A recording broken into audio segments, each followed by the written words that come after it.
Boa noite, pessoal. Boa noite a todos. Estamos aqui mais uma terça-feira para fazer o estudo da obra nos domínios da mediunidade. Dando continuidade, hoje nós vamos trabalhar o capítulo 25, né? 25. Isso. Em torno da fixação mental. Em torno da fixação mental. Para iniciar, vamos fazer uma oração. Hoje o João vai fazer a oração inicial para a gente, né, João? Com prazer, com felicidade na alma. Eu quero convidar você, boa noite primeiramente, eu quero convidar você a fechar seus olhos temporariamente, a desligar-se da correria do mundo.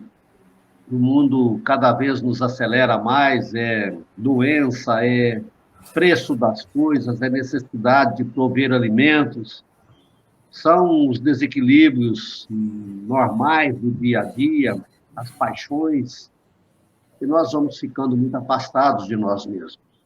Então, pare um pouquinho, dê a você mesmo este presente. O que ficou para trás nós já não podemos mudar. O que virá, nós não sabemos se teremos acesso. Resta-nos o presente, que talvez por isso mesmo se chame presente. Presente que eu vou desembrulhando lentamente, saboreando aquilo que tem dentro. Olhe para você mesmo. Olhe para quanta coisa você tem para agradecer. Estar vivo, estar saudável, ter uma família maravilhosa, um emprego que te mantém. Tem muita coisa boa para ser agradecido. Divino Mestre Jesus, aqui estamos nós, mais uma vez a teus pés, servos humildes que somos, desejosos de servi-lo com gratidão e amor. Toma nosso corpo como bem lhe aprouver, risca das nossas almas todo resquício de vaidade, de orgulho, coloque em nós a humildade necessária, o amor necessário, a caridade necessária, para que nossa disposição em serviço se transforme em ação benéfica a serviço do mundo. Agradecemos, Senhor, imensamente pelos irmãos espirituais que, desde os primeiros momentos, vêm trabalhando para que esta live acontecesse, sem cuidando de cada detalhe, afugentando os irmãos espirituais menos desenvolvidos que tentam atrapalhar, cuidando para que cada um dos que estão conectados conosco neste momento, ou que virão se conectar no futuro, já que ela ficará gravada, cuidando para que a alma de cada um acolha esta palavra como deve ser para cada um. Agradecemos por todos os irmãos que se fazem presentes aqui, encarnados ou não, que nós possamos tirar o melhor deste momento de reflexão. E ao terminarmos esta live hoje, ao longo da semana, nós sejamos espelhos onde se possa refletir a sua santa imagem, por onde se possa espalhar o teu grande e misericordioso amor. Que assim seja, pela sua infinita misericórdia. Amém. Assim é. Bom, o João escolheu a música de hoje. O João agora está sendo especialista nas músicas. Uma música de uma banda dos anos 80, 90, se chama Biquíni Cavadão, a banda, e o título da música é No Mesmo Lugar. Então vamos lá. O tempo e o espaço não querem ficar juntos comigo no mesmo lugar. Já não sei o que faço. Se fico parado, eu quero andar. Se ando um pouco, só penso em parar, para respirar de novo. E quanto mais fujo, pareço ficar no mesmo lugar, no mesmo instante, no mesmo lugar. Quanto mais fujo, pareço voltar para o mesmo lugar. O tempo e o espaço não querem deixar que eu fique parado no mesmo lugar. Não sei mais o que faço. Se ando um pouco, já quero parar. Se fico parado, só penso em andar, movimentar meu corpo. E quanto mais fujo, pareço ficar. No mesmo instante, no mesmo lugar. Quanto mais fujo, pareço voltar para o mesmo lugar. eu, quanto mais fujo, pareço ficar no mesmo instante, no mesmo lugar. Quanto mais fujo, pareço voltar para o mesmo lugar. Eu posso começar falando sobre esse looping que ele fala na música? Então, o nosso cérebro, a gente educa para que ele possa seguir caminhos neurais, certo? Esses caminhos neurais são modos operantes que nós fazemos com que o nosso cérebro trabalhe dentro deles. Então, se a gente tem um modus operandi assim, eu sou incompetente, você vai trabalhar em cima desse movimento de ser incompetente. E você pode ser o mais competente possível numa coisa, mas se você colocou esse caminho neural de que você é incompetente, você programou o seu cérebro para ser incompetente. Então, você não vai conseguir se desenvolver naquela área que você achou lá, que você colocou esse caminho neural de ser incompetente. Você vai viver nesse looping temporal, voltando sempre ao mesmo ponto de ser incompetente. A mesma coisa com a questão, por exemplo, vamos pensar agora no movimento de vidas anteriores, né? A gente foi, por exemplo, infeliz no amor numa vida aí há 100 anos. A gente viu que casamento não é bacana, né? O meu casamento foi muito infeliz e então, eu programei o meu cérebro para compreender que casamento, que relacionamento é sempre algo ruim. Então, daquele momento para frente, eu vou programar o meu cérebro nesse caminho neural de que relacionamento é algo ruim. Então, nenhum relacionamento vai ser bom para a minha vida dali para frente, enquanto eu não perceber que eu estou programando o meu cérebro por esse caminho neural, certo? Isso de trabalhar a questão de outras vidas, né, de alguma coisa que aconteceu em outras vidas, Joana de Ângeles pega as teorias de Carl Jung, né, e trabalha na questão das sombras do self também, nos arquétipos de Jung. Só que Jung trabalha uma pessoa, Jung foi um psiquiatra e psicólogo contemporâneo a Freud. Só que eu, particularmente, eu tenho mais afinidade com as ideias de Jung, né?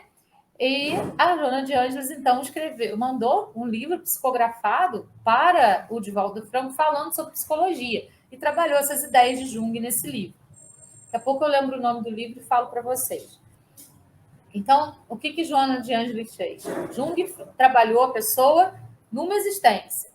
Joana de Ângeles pegou a reencarnação e as vidas passadas e trabalhou dentro desses arquétipos de Jung. Então, o que ela entendeu na interpretação espírita? Que o Jung chama de self é o que nós somos, é a nossa essência, é o nosso espírito, aquilo que a gente vai levar vida após vida. O que são as sombras? Né? Joana de Ângeles disse para a gente que as sombras são todos esses traumas, todas essas privações que nós mesmos nos impomos de vida após vida, certo? Então, por exemplo, uma situação como essa. Eu fui infeliz no amor há 100 anos numa vida passada. E hoje eu ainda tenho na minha mente, no meu subconsciente, na minha programação, problemas de relacionamento. E aí eu posso reprogramar o meu cérebro e trabalhar um novo caminho neural para sair desse looping que eu mesmo formei para mim. A música, ela fica em cima desse looping. Ele quer sair, mas não consegue. Ele quer sair, mas não consegue. Ele quer sair, mas não consegue. É isso que a música fica trabalhando o tempo inteiro. E o capítulo vai falar bastante dessa questão também, né? Então, eu vou deixar agora os meus amigos falarem um pouquinho do capítulo, né? Depois dessas pitadinhas teóricas aí. E daí eu vou dando as minhas... me metendo um pouquinho. Eu não sei se vocês já passaram pelo mesmo problema, mas eu vivencio de tempos em tempos. Vida de professor é vida de salário curto. E vida de salário curto nos obriga a certas acrobacias para dar conta das contas que se amontoam. Eu estou aqui com dois colegas professores, Valério e Rodrigo, e eles conhecem bem essa sina. Eu não sei se você, ouvinte que está aí do outro lado, passa por isso, mas você já parou para perceber que quando a gente entra numa, abre aspas, maré de azar, a gente fala assim, olha, desgraça pouco é bobagem. Aí você está com aquela contalhada e vai sofrendo, e quando você está quase conseguindo colocar as contas em dia, um fato inesperado acontece, alguém bate no seu carro, de repente você descobre que está com um problema dentário que não sabia que tinha, vai verificar, é uma paulada, de repente você tem um problema de saúde, ou você descobre qualquer zica na sua casa que depende da intervenção de um profissional, e aí você fala, poxa vida, eu não consigo quebrar esse ciclo. Parece que todas as... Na verdade, a gente é mais agressivo, a gente fala uns palavrões, né? Eu não consigo sair dessa nhaca que eu estou vivendo, etc. E esse é o loop que a Valéria está falando, sabe por quê? Porque a gente caiu naquele padrão que a gente realimenta. A gente caiu na ideia fixa, que a gente realimenta. Observem que tem pessoas que têm uma facilidade muito grande para ganhar dinheiro. Por quê? Porque eles vibram na essência de que aquilo é possível. Tem gente que está permanentemente doente. Ele sempre sara de uma coisinha e cai na outra. Não são doenças graves, mas ele sempre tem um pequeno problema que o afeta. Um dia ele está com dor de cabeça, outro dia ele está com cólica, outro dia a unha do dedão está doendo, mas e nunca ele vai estar bem, sabe por quê? Porque ele se alimenta de doença. Assim também tem aquele que se alimenta da alegria, tem aquele que se alimenta da positividade. Nós somos aquilo que nós pensamos, o livro está falando isso desde a primeira linha. E se nós chegarmos no final do livro e não conseguirmos mentalizar que somos fruto do nosso pensamento e das nossas escolhas, então não adiantou nada ler o livro, né? Estamos no mesmo processo. E quando a gente lê esta letra, a gente fala, puxa vida, que autor, mas sem criatividade, ele repete a mesma coisa o tempo todo, porque é justamente este que é o ciclo vicioso. Você repetir sempre os mesmos erros. Observe, eu vou ler um pedacinho para vocês. Ó. O tempo e o espaço não querem deixar que eu fique parado no mesmo lugar. Não sei mais o que faço. Se ando um pouco, eu quero parar. Se fico parado, só penso em andar, movimentar meu corpo. Quer dizer, nada me deixa satisfeito. E o texto de hoje, ele é um texto curto, ele é um capítulo de 6 páginas só, 7 páginas só, mas de extrema profundidade, porque ele mexe com a gente na nossa essência. Muito bem, vamos fazer um pequeno resumo para que eu abra caminho para os demais colegas de mesa falarem. O Aulus, o André e o Hilário estão voltando para casa. Vocês se lembram no último capítulo, que eles estavam no centro, e de repente uma mulher começou a reclamar, você sabe que é ter uma faca, né? Perdão, isso foi no outro, né? Ela começou a falar sozinha, eu pulei 2 capítulos para trás, eu fiquei parado no tempo, olha o loop acontecendo. Né? Olha o loop aí. Ele fala, poxa, ela começa a reclamar, né? E nós voltamos naquele cidadão que, 1000 anos atrás, da região da Toscana, em atendimento às súplicas de uma mulher que lhe prometia coisas, ele tornou-se matador dela, né? E observem que eles estão voltando para casa. Perdão, vocês estão me ouvindo bem? Valéria e Rodrigo. Tá tranquilo, pode continuar. Tá. Porque eu estou falando pelo celular e acabou de receber uma chamada que eu não atendi, evidentemente, mas na última vez que isso aconteceu, meu som entrou se acontecer qualquer coisa, me digam, por favor. Pois muito bem, eles terminam de atender aquele caso, estão voltando para casa, estão caminho de volta, e o Hilário é o perguntador, ele tá assim, inconformado com aquilo. Ele fala, ele não consegue entender como que um pensamento, como é que uma pessoa pode fazer tão mal para si mesmo. E aí ele fala assim, sinceramente, por mais que eu me esforce, grande é a minha dificuldade para penetrar nesse enigma que é a cristalização do pensamento. Eu não consigo entender como pode a mente deter-se em determinadas impressões, demorando-se nelas como se o tempo não caminhasse mais. Ou seja, você pensa, e passar longo período de tempo sem experimentar nem a reencarnação. Olha só. E o Aulus, o André, aí eu vejo a caridade do André. O André deixa nas entrelinhas, olha, esse assunto já não era novidade para mim, eu já tinha estudado ele antes. Mas eu queria colaborar com o meu amigo, então eu o ajudei a fazer perguntas. Olha só né, se fosse nós, talvez pulássemos da frente, você é burro, você não está vendo? Não, ele ajuda. E o Aulus, então, começa a explicar. O Aulus fala assim, olha, é muito importante que você entenda que aquilo que a pessoa cultivou enquanto ainda estava no corpo, aquilo que se tornou para ele caminho a ser seguido, não desaparece depois que ele morre. Quando ele chega do lado de lá, ele continua o mesmo cara, com as mesmas ideias, com os mesmos pensamentos. E se ele tem a deselegância, vamos dizer assim, de desencarnar com um pensamento fixo na cabeça, ele levará este pensamento para lá. E aí ele fala assim, olha, nós pensamos na reencarnação como sendo uma grande batalha que o espírito tem que enfrentar. Todos nós temos. E ao longo do tempo que ele está na carne, ele briga consigo mesmo para conseguir atingir aquilo que ele mesmo proclamou. E se ele tem sucesso, no momento em que ele acerta as contas, ele usa uma metáfora muito interessante, ele fala, perdão, deixa eu achar aqui, no momento em que ele passa pelo filtro, pela checagem da morte, eu vou achar a palavra,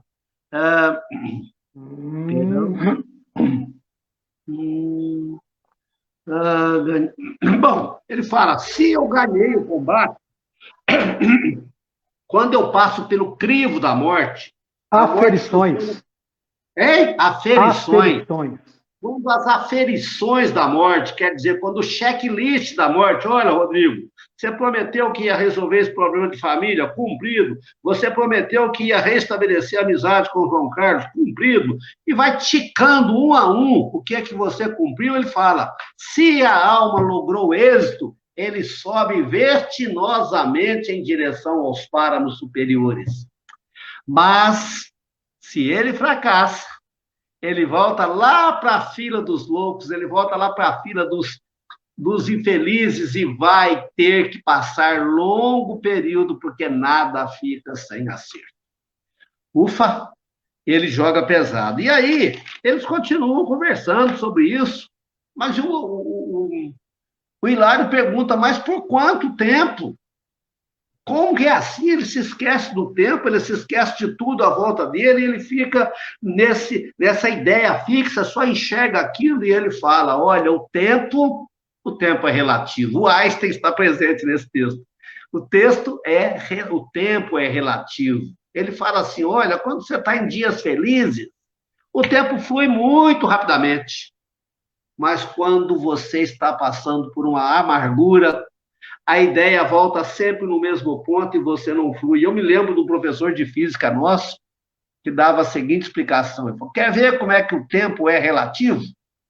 Isso aconteceu no seminário. Ele falava, quando você chegar em casa, fique 1 hora abraçado com a sua mãe, de quem você está com saudade.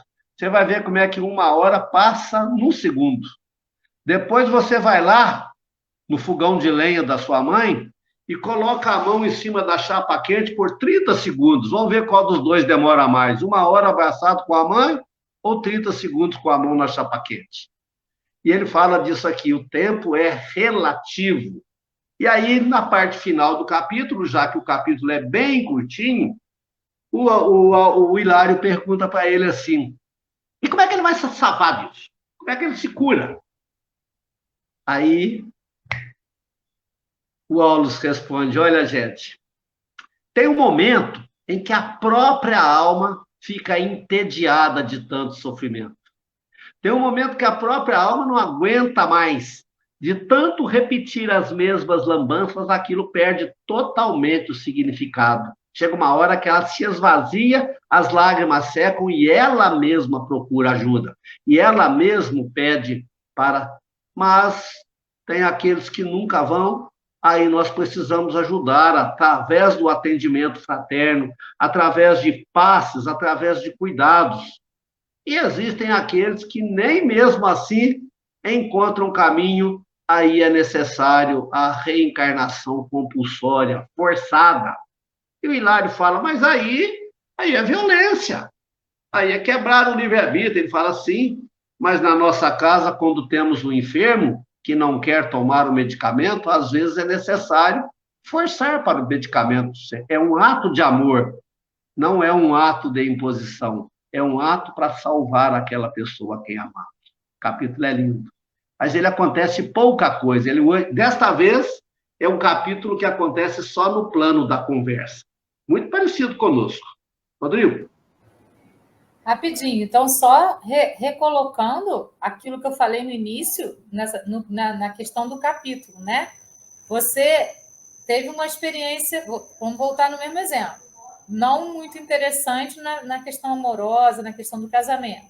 Desencarna com essa percepção de que isso não foi legal. Então, você tem aí uma programação mental, um caminho neural formado. Você vai reencarnar 2, 3 vezes, se você não conseguir modificar esse pensamento, vai repetir nas outras vidas essa mesma programação de que aquilo é ruim e você não vai ter um relacionamento bom. Isso vai se repetir com tudo, com a questão do dinheiro, quando a gente usa mal o dinheiro e fica com aquela culpa. Aí vem aquela questão da culpa, né? A culpa que a gente carrega faz com que os nossos karmas aconteçam, né? Porque a gente vai escolher o nosso próprio castigo através das culpas que a gente tem. Então, já é um movimento que a gente pode começar a fazer na nossa existência de, ao invés de se culpar pelas coisas que fizemos, pelas coisas que não foram bacanas, a gente compreender que era o que a gente tinha para dar naquele momento, tomar consciência de que aquilo não foi bacana, aí ter o aprendizado, aquilo tudo, para poder, então, agir de modo diferente. Nesse movimento, a gente vai fazendo a reprogramação mental, né? Não se culpar, mas ter o aprendizado com tudo que a gente passa pouco. Porque assim, a gente, ao invés de acumular karmas para a vida seguinte, a gente está tendo aprendizados para poder caminhar na direção da evolução e mudar esses caminhos neurais no nosso cérebro. Exatamente da maneira como a gente desencarna, a gente vai chegar lá onde os nossos medos, onde a nossa coragem vai nos levar, né? Porque a gente vai para onde o nosso pensamento se afina. A gente já falou sobre isso aqui em outros capítulos, né? Quando a gente desencarna, a gente vai para lugares nos quais existem outras pessoas com as quais o nosso pensamento se afina. Tem uma cigarra aqui dentro, mas tá bom, deixa ela quietinha. Mas é isso, né? Então, essa questão dos caminhos neurais, da programação mental, é exatamente isso que o capítulo está falando. A gente desencarna com aquele pensamento, a gente não muda. Não é porque a gente desencarna que a gente vai se tornar melhor. A gente vai ser a mesma pessoa, só que sem corpo, né? Só que sem corpo.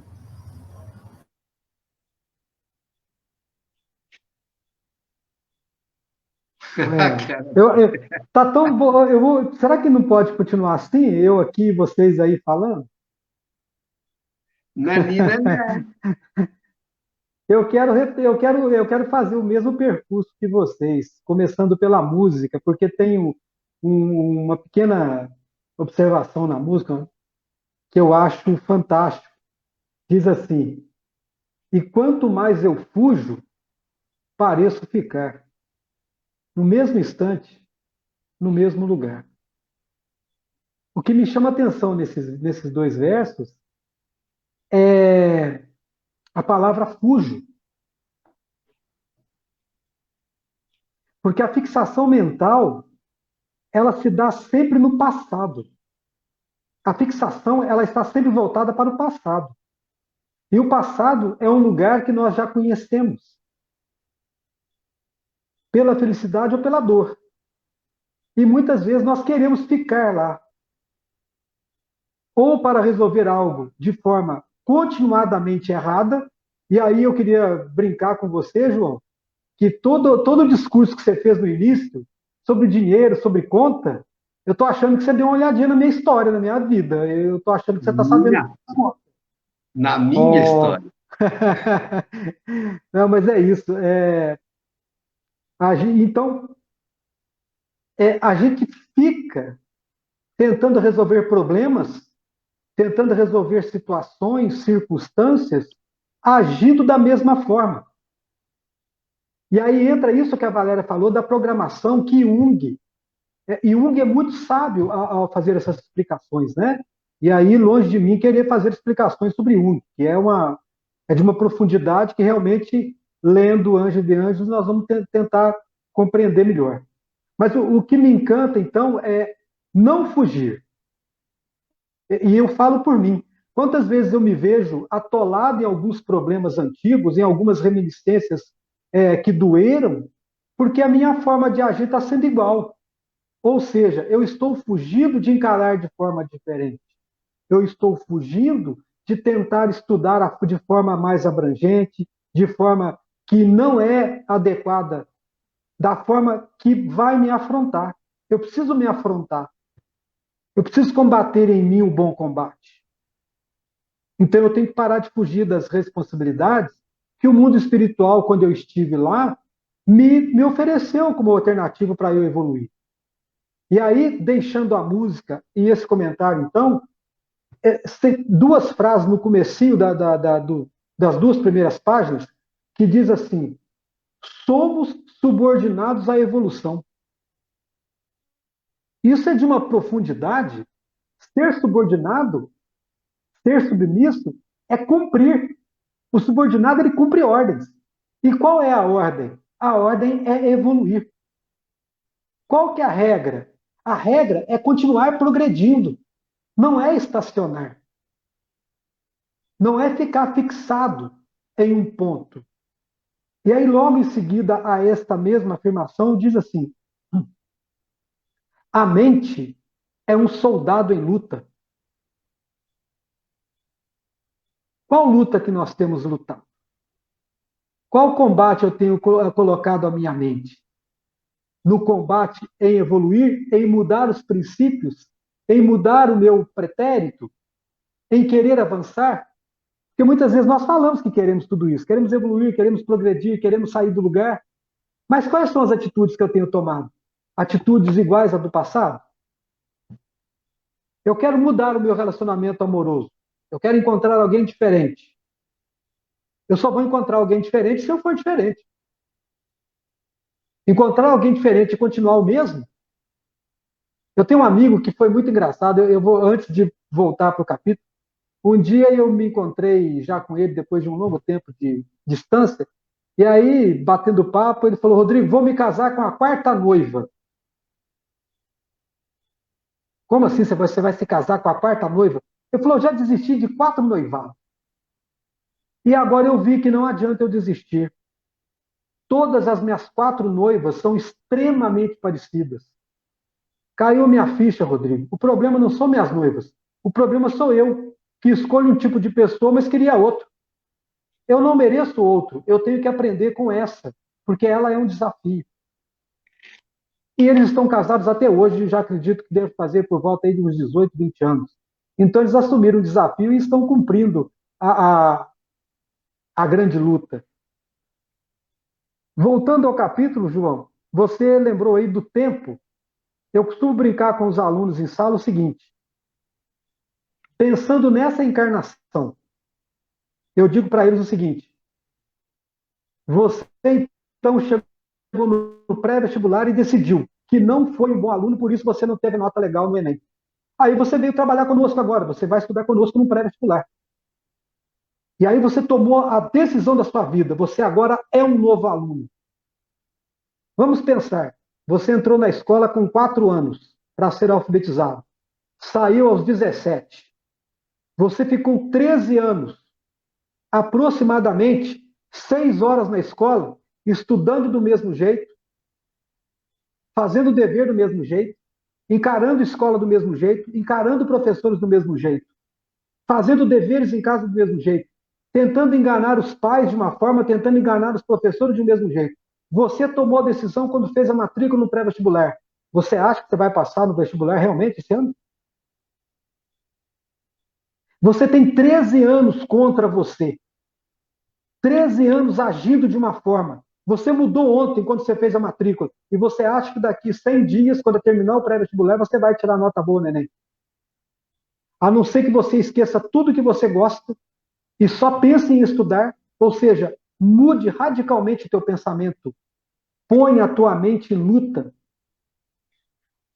vai ser difícil. Por quê? Porque o tempo não vai mudar. O tempo vai ter 24 horas.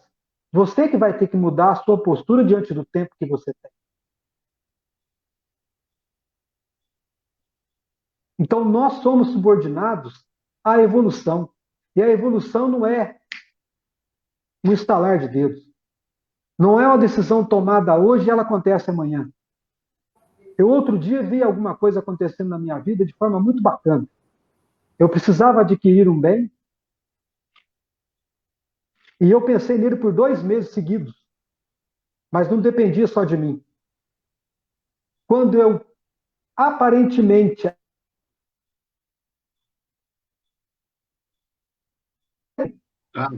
a única opção que apareceu foi o bem.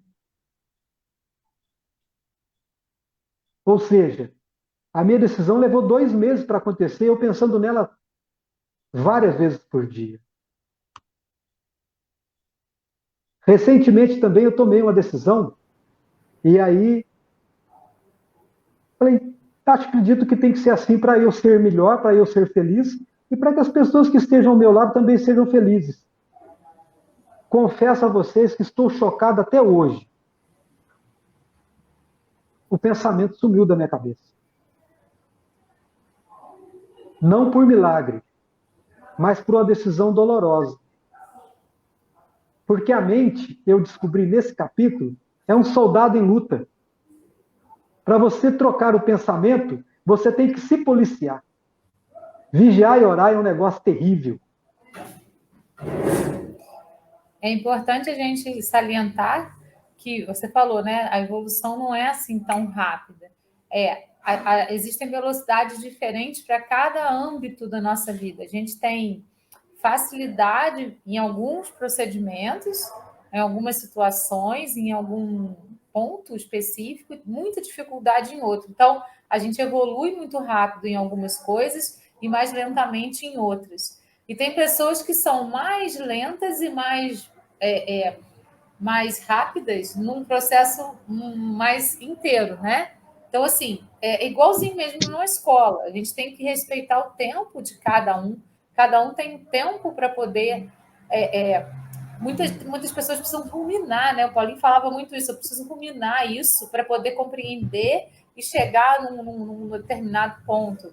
Outras pessoas não precisam ficar ruminando, elas têm uma percepção mais rápida. E também depende da situação e do assunto sobre o qual está sendo tratado. Isso também vai variar de pessoa para pessoa. Existem pessoas que pegam uma linha de evolução mais rapidamente, porque elas têm uma percepção mais rápida, outras mais lentamente. Isso vai variar de pessoa para pessoa sempre, né? João, Fala, querido. eu estou procurando no capítulo aqui, aonde ele fala sobre renúncia.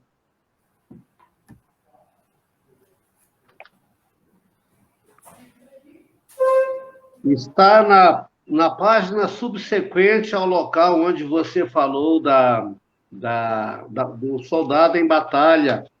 Ele fala, quando nos esforçamos para superar a câmara lenta da angústia, a ideia afetiva ou obcecante que nos corrói a vida mental, levando-nos à fixação. Chegados a essa fase, o tempo como se cristaliza dentro de nós, porque passamos a gravitar em espírito.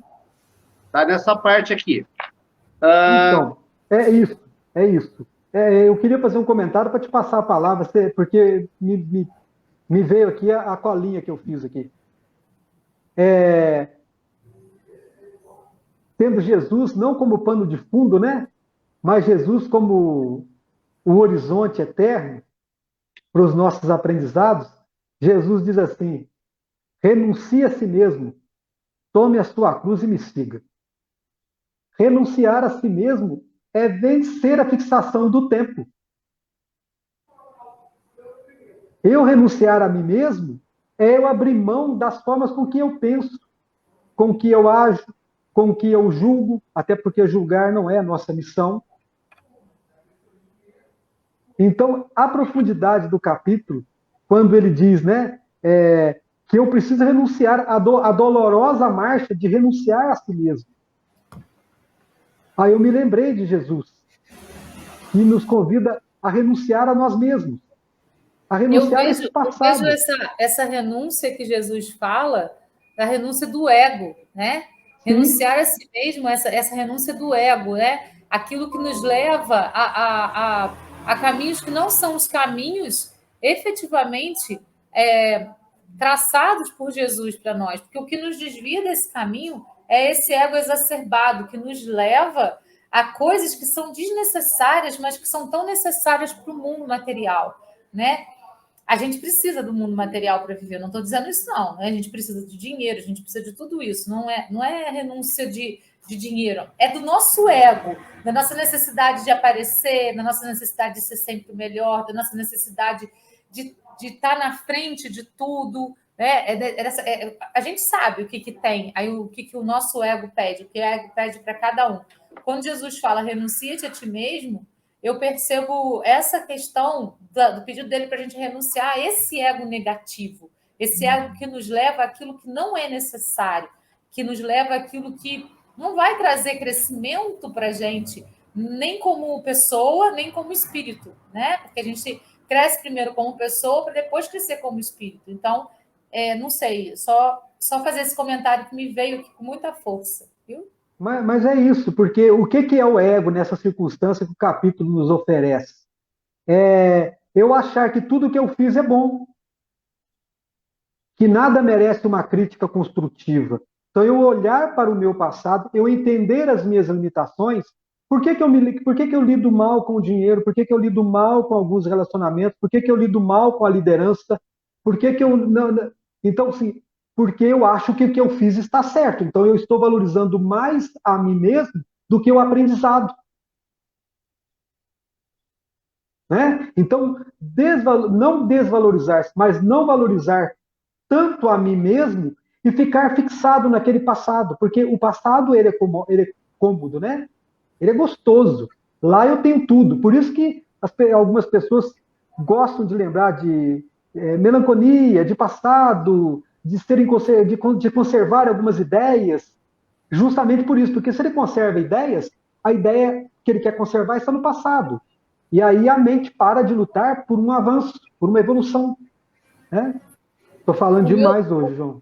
o meu medo nessa questão da compreensão dessa frase de Jesus, esse renuncia-te a ti mesmo, as pessoas entenderem de uma maneira equivocada como se você não fosse valioso, né? Como se a gente tivesse que nos deixar de lado para fazer só as coisas pelos outros. Por isso que é muito importante a gente compreender que não é isso que Jesus está pedindo. Uhum. Não, porque nossa maior missão é a reforma íntima, é o nosso próprio melhoramento. A gente não consegue melhorar nem mudar ninguém, só nós mesmos. A partir do momento que a gente se modifica, tudo que está ao nosso redor também vai se modificar, até mesmo as pessoas que estão ao nosso redor. Muitas podem se afastar da gente, outras podem chegar, ou outras podem querer também caminhar por aquele caminho que a gente está trilhando para uma busca de uma melhora interior. Então, esse renuncia-te a ti mesmo não tem a ver com se deixar de lado e fazer só pelos outros. Não. Né? Você precisa se aprimorar, né? Sede felizes, você é o sal da terra, você é a luz do mundo. Então, a gente tem que perceber o que Jesus falou, né? A gente é o sal da terra, o tempero que é necessário, a gente é a luz do mundo. Então, a gente precisa trazer essa luz para o mundo. É isso que Jesus nos pede. Esse renuncia-te a ti mesmo é esse ego negativo, esse ego que nos leva para caminhos que não são aqueles que Jesus traçou. Isso eu acho muito importante a gente esclarecer, e eu acho muito importante você citar essa passagem para que a gente possa falar sobre isso e elucidar isso para as pessoas, porque às vezes as pessoas se sentem culpadas, né, por se valorizar, por se melhorar, por se buscar. Porque isso às vezes parece que é meio que egocêntrico e meio que egoísta. Não, não é egocêntrico e egoísta se a gente está na perspectiva de uma melhora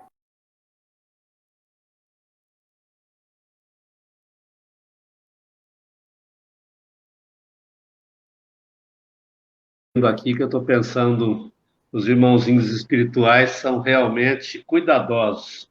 Enquanto o Rodrigo estava falando, não sei se vocês perceberam, eu abri um livro aqui sobre a mesa e fui procurar alguma coisa. Esse livrão aqui, ó. Porque aqui na passagem que fala quando a morte faz a aferição, pode ser que a alma evolua, que ela dê tudo certo, que ela vá para os superiores, mas pode ser que dê errado, pode ser que dê errado, e ele fala, quando dá errado, quase sempre esse erro é resultante da incúria e da rebeldia. Eu já conhecia o significado das duas palavras, mas eu peguei esse dicionário imenso que eu tenho aqui do meu lado e fui procurar incúria. E incúria traduz-se como falta de cuidado, como desleixo, como negligência. Aí voltemos para as questões materiais. Quase todo mundo que tem dificuldade com contas, inclusive eu, é uma pessoa que planeja mal. É uma pessoa que organiza-se mal, que dá passos grandes, que às vezes... Quase todas as pessoas com grandes problemas sentimentais são pessoas que não souberam, no tempo oportuno, falar não, de jeito nenhum. O cuidado consigo mesmo, renunciar a si mesmo, não é querer achar-se que eu não tenho valor, que eu mereço sofrer, não é nada disso. Renunciar a si mesmo é dar atenção àquilo que é fundamental para cada momento. Você falou de sal da terra e luz do mundo, e por isso eu ria, porque eu falei, eu acho que eu vou, na minha próxima hora que eu tomar a palavra, eu quero falar disso. Quando nós lemos os evangelhos de uma forma geral, nós encontramos lá 4 missõezinhas que Cristo nos dá metaforicamente. 2 delas estão lá em Mateus 5, ele fala assim, tu és o sal da terra, tu és a luz do mundo. Luz do mundo é muito fácil, você é a palavra que se semeia, você é a alegria que se espalha. A melhor maneira que eu tenho de transmitir o evangelho do Cristo Jesus é dando um banho de felicidade. Quando eu dou esse banho de felicidade, as pessoas olhando para mim pensam, deve ser bom ser cristão, esse João Carlos é cristão e é tão feliz. Isso é ser luz do mundo, é ser uma pessoa de conselhos, uma pessoa de coerência. Mas a gente precisa ser sal da terra também. E sal da terra, para nós hoje, eu relembro, já falei isso aqui, é só o tempero da comida, mas para o judeu antigo, não. Ele tinha que atravessar o deserto, e no deserto não tinha supermercado para ele comprar comida, então ele precisava levar a própria carne. E como que ele a conservava? Salgando. E se ele salgasse muito, não tinha água no deserto, ele morria de sede. Se ele salgasse pouco, a carne putrefava e ele morria de fome. Salgar na medida certa é ser equilíbrio do lugar onde nós estamos. Novamente, o equilíbrio, sair da ideia fixa. Terceira missãozinha, além de sal da terra, de luz do mundo, você é fermento na massa. Fermento na massa, qualquer cozinheira sabe disso, você põe uma pitada de fermento, e você não coloca o fermento primeiro você prepara a massa para depois adicionar o fermento, e a massa imediatamente azeda, e depois que azeda ela cresce. É a sublime missão de falar, não é por aí. Isso que você está fazendo está errado, e você vai dar com os burros na água. E muitas vezes eu preciso falar, isso é para mim mesmo. João, você está errando. O Rodrigo falou, faz 13 anos que você vem estudando errado. Você quer fazer diferente? Mude. E, finalmente, Valéria, a 4ª missãozinha do Evangelho, além de ser sal da terra, luz do mundo, fermento na massa, Jesus fala, vós sois os ramos da videira. Sabe o que é isso? A videira é Jesus, nós somos os ramos e nós não produzimos longe dele, ou seja, seguir a moral de Jesus, que você fala sempre. Não a moral do mundo. Conecte, né? Essa conexão, essa junção nos garantirá a necessária evolução. Sem pressa. Eu falei isso a semana passada e eu achei muito bonito, eu vou falar de novo, porque não foi da minha boca que saiu, não, foi alguém que inspirou. Deus não tem pressa, ele tem amor. Deus não está preocupado com o meu erro, não. Aquilo que eu fiz de errado, ele tem amor. ele tem correção, um caminho fraterno de correção. Então, eu sempre vou dar uma missão otimista, né?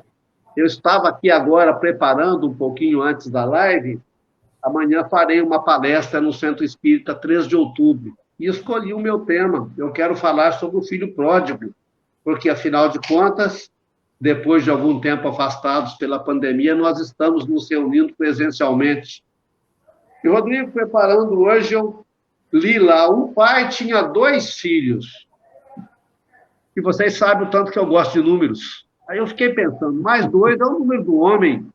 Falei, não é que os 2 filhos sou eu só, porque eu tenho potencial para a salvação, mas tenho potencial para a perdição. E o pai é Deus, e o pai olha para o João Carlos e fala, filho, você tem 2 caminhos.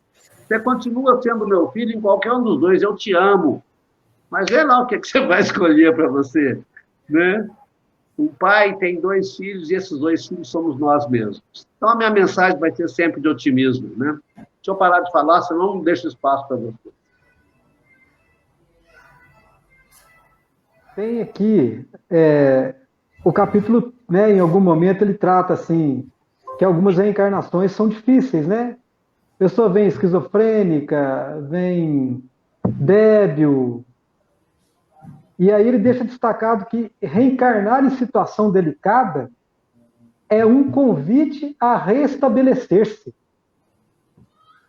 A restabelecer-se aí como você colocou, João. Sal da terra, luz do mundo,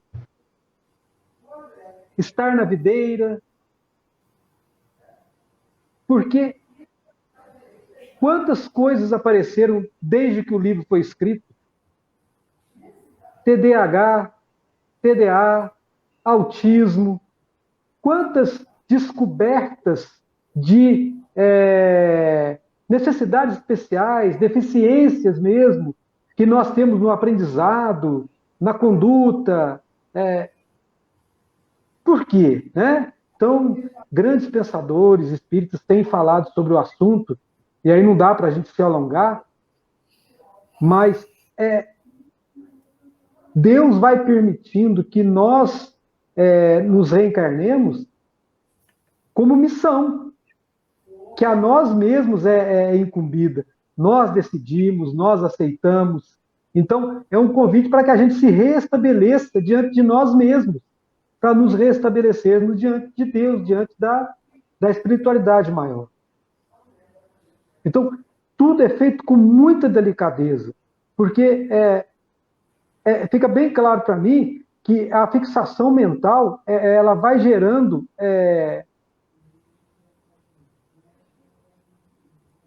deficiências que nós vamos tendo arraigar dentro de nós. Por isso a nossa dificuldade em evoluir em questões, inclusive humanas, que a Valéria colocou, né? A gente fica com dificuldade financeira, você também falou, fica com dificuldade de entender as pessoas, fica com dificuldade de lidar com situações delicadas, a gente repete os mesmos erros. O que é repetir os mesmos erros? É essa fixação mental na falta de encontrar uma saída que está à nossa cara. A saída está na nossa frente. Amar ao próximo como a mim mesmo. Se eu não me amar, se eu não renunciar aos meus próprios erros, se eu não admitir que eu preciso mudar, e mudar no sentido de caminhar à frente, mas reconhecendo o passado, reconhecendo o erro, porque o erro foi o nosso melhor professor. Aonde eu estive, eu não quero estar de novo. Aonde eu errei, eu não quero mais tropeçar.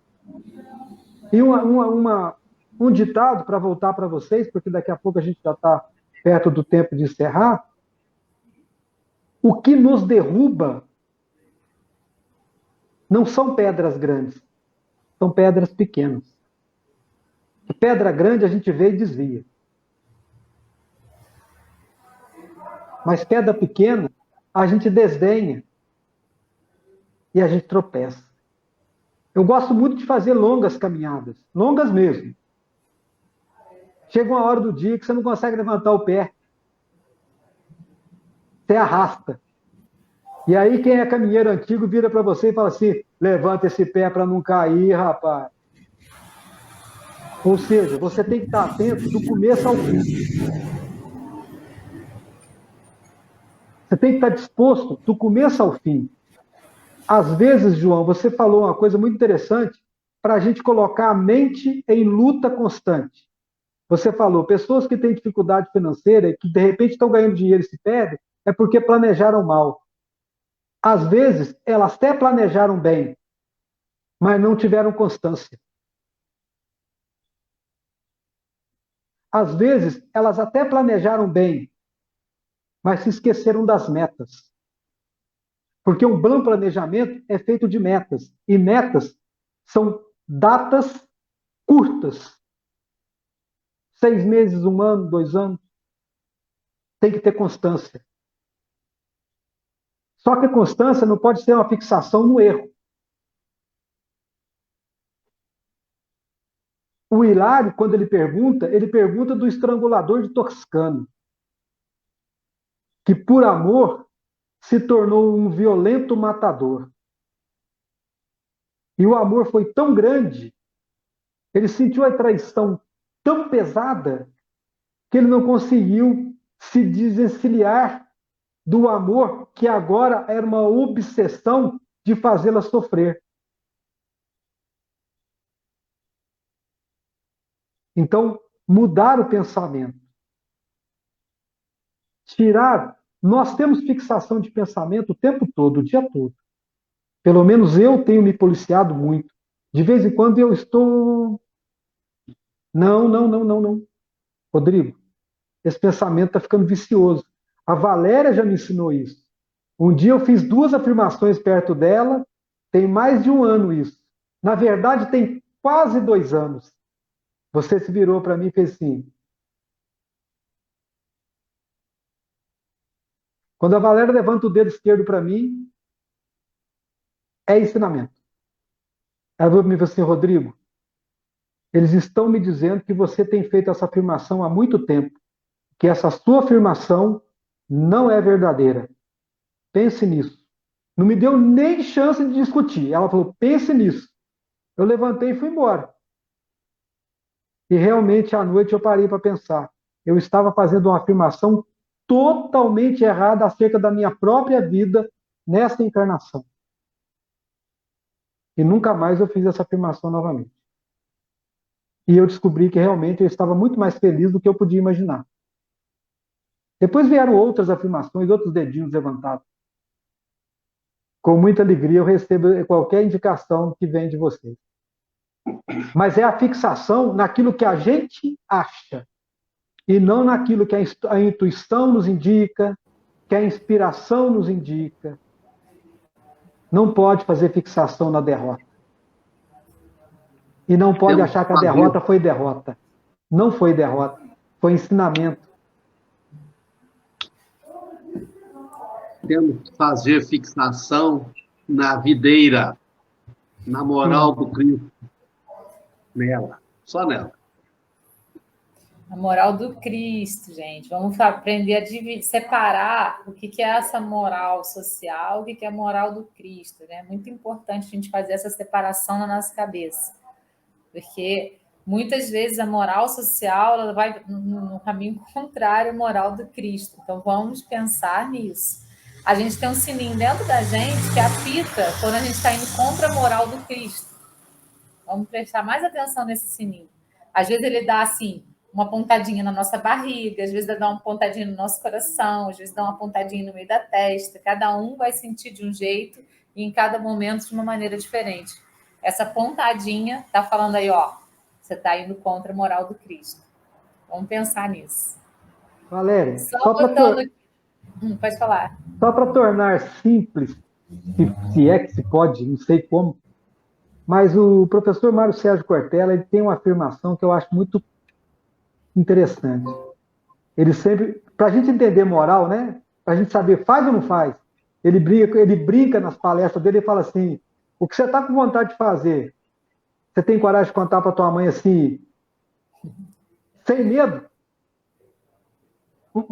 Se você não tem coragem de contar para tua mãe, não faz não.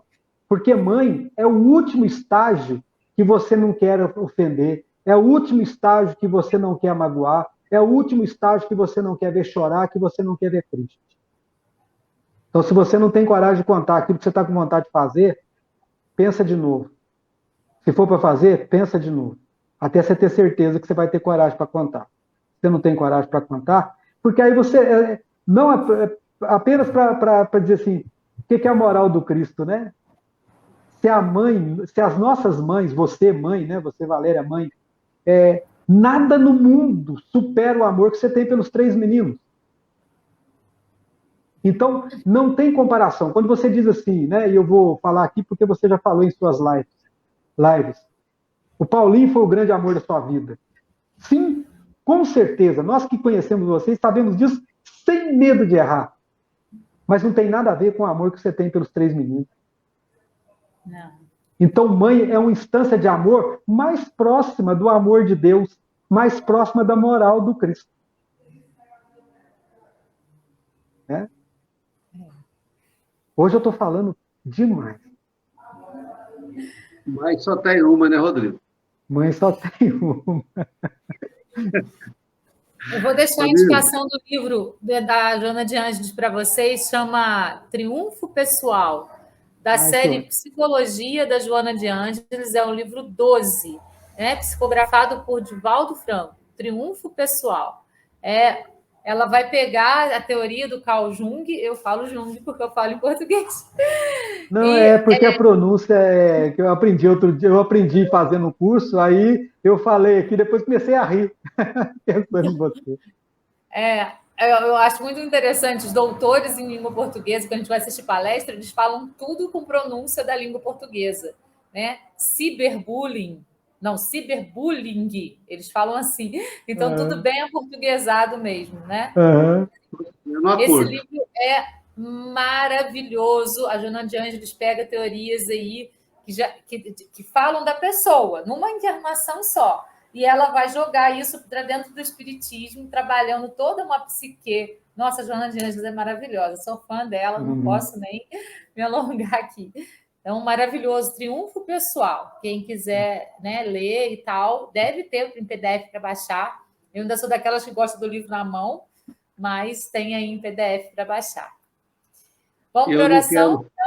Eu não quero ser estraga palpite, não, mas está na hora da oração, gente, o nosso tempo passou. Agora quem vai fazer a oração é o João? É o Rodrigo. Tá. Vamos lá, né? Assim como o João nos convidou no início da nossa live, eu quero convidar vocês também a que fechemos os nossos olhos e, por alguns instantes, busquemos solicitar a Deus, solicitar a Jesus, nosso grande mestre e guia, solicitar aos nossos mentores e amigos espirituais que nos ajudem a ter paciência, a ter tolerância e a ter muita persistência para encontrar dentro de nós mesmos aquilo que tem se fixado na nossa mente e que nos limita a crescer e a evoluir no amor ao próximo, como a nós mesmos devemos amar, a progredir na iluminação de si mesmo, servindo de luz para o próximo. Vamos pedir a Deus que nos inspire pelas pessoas que conosco convivem, para que nós possamos ter coragem de encontrar onde está fixa a nossa mente nos momentos de nossa vida que nos limitou. Nos momentos de nossa vida que nos constrangiu a ficarmos parados. Que tenhamos paciência conosco, que consigamos nos perdoar para recomeçarmos.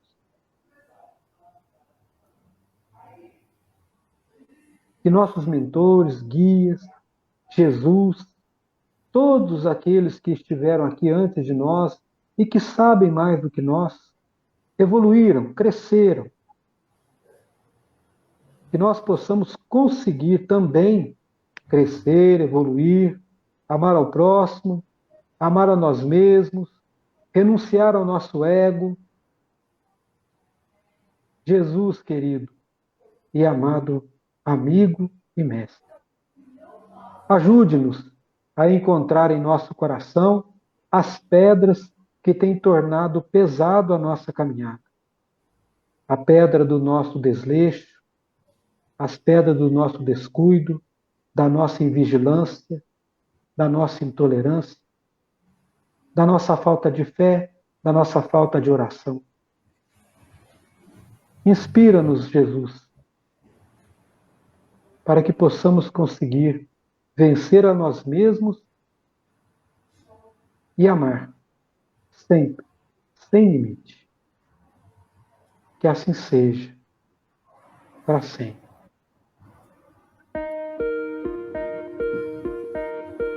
Assim é. Vamos agradecer aqui algumas pessoas que nos deram boa noite. A Cidinha Fagundes, a Sirene, a Camila, a Natália de Fátima, a Débora, o Elo Braga Paiva, a Vânia Lelo e a Sirene mandou um recadinho pra gente. Ela disse: Valéria, João, Rodrigo, gratidão por esse estudo tão enriquecedor. Gratidão a todos pela companhia, gratidão a todos pela confiança, né, no que a gente tenta trazer para vocês, pelo espaço também, né, que o Centro Espírita dá para a gente estar aqui. Gratidão a pessoas encarnadas, desencarnadas, pessoas que assistiram pessoalmente, que vão assistir depois, que a live ficar gravada. Gratidão. Namastê. Até semana que vem. Beijo no coração de todos. Deus nos Tchau, abençoe abundantemente. Tchau, tchau.